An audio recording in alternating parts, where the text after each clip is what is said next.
കിഴക്കൻ ഇരുമ്പുവാതിൽ എന്ന home cinema, ഈ ഹോം സിനിമ നിങ്ങൾ ഒട്ടുമിക്ക ആളുകളും കണ്ടിട്ടുണ്ടാവും. അതിന്റെ പ്രൊഡ്യൂസറും മാത്രമല്ല അതിലെ ഒരു അഭിനേതാവ് കൂടിയാണ് മിസ്റ്റർ അക്കോ പുളിക്കൽ.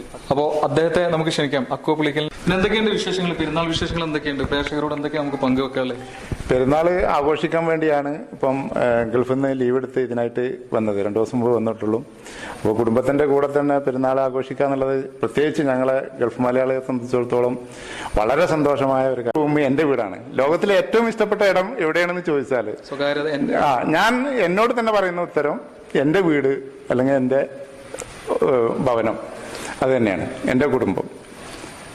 പോകുമ്പോൾ അപ്പം ശരിക്കും നമ്മളെ നാടിന്റെ ഭംഗി കാണണമെങ്കിൽ അല്ലെങ്കിൽ ഭംഗി അറിയണമെങ്കിൽ, കേരളത്തിന്റെ അറിയണമെങ്കിൽ ശരിക്കും നാട് വിട്ടു പോയി നിൽക്കണം. എന്നിട്ട് ഇവിടെ വരുമ്പോൾ അപ്പം എന്നെ പറഞ്ഞിടത്തോളം ഞാൻ പറയുന്നത്, ഞാനത് ഫീൽ ചെയ്ത ആൾ, കാരണം ഞാൻ 10 വർഷം ഗൾഫിലായിരുന്നു.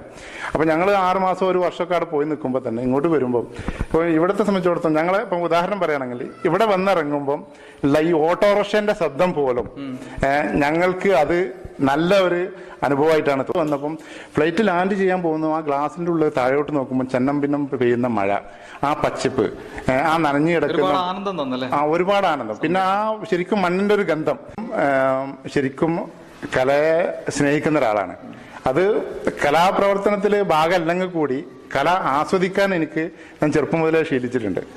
കാരണം നമ്മളെ ചിന്താഗതി വീക്ഷണഗതിയൊക്കെ ഒരു പ്രത്യേകിച്ച് എൻ്റേത് ചെറുപ്പം മുതലേ തന്നെ വ്യത്യസ്തമാണ്.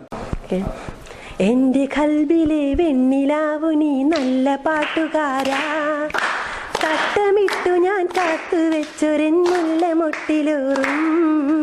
അത്തറൊന്നു വേണ്ടേ, അത്തറൊന്നു വേണ്ടേ എന്റെ കൂട്ടുകാരാ, സുൽത്താന്റെ ചേലുകാരാ. എന്റെ കൽബിലെ വെണ്ണിലാവു നീ നല്ല പാട്ടുകാരാ, തട്ടമിട്ടു ഞാൻ കാത്തു വെച്ചൊരെന്നുള്ള മുട്ടിലൂറും. അത്തറൊന്നു വേണ്ടേ, അത്തറൊന്നു വേണ്ടേ എന്റെ കൂട്ടുകാരാ, സുൽത്താന്റെ ചേലുകാരാ. സന്തോഷമുണ്ട്. മാത്രമല്ല പിന്നെ പ്രേക്ഷകരായ നിങ്ങളോട് പറയാനുള്ളത്, ഞങ്ങളെപ്പോലുള്ള അല്ലെങ്കിൽ ഇവരെ പോലുള്ള വളരെ ചെറിയ കലാകാരന്മാരെ വളർത്തിക്കൊണ്ടുവരുന്നത് ശരിക്കും പ്രേക്ഷകരായ നിങ്ങളാണ്. ശരിക്കും പ്രേക്ഷകരായ നിങ്ങളാണ് ഞങ്ങളുടെ ഊർജം. മഹിമ നിറഞ്ഞുള്ള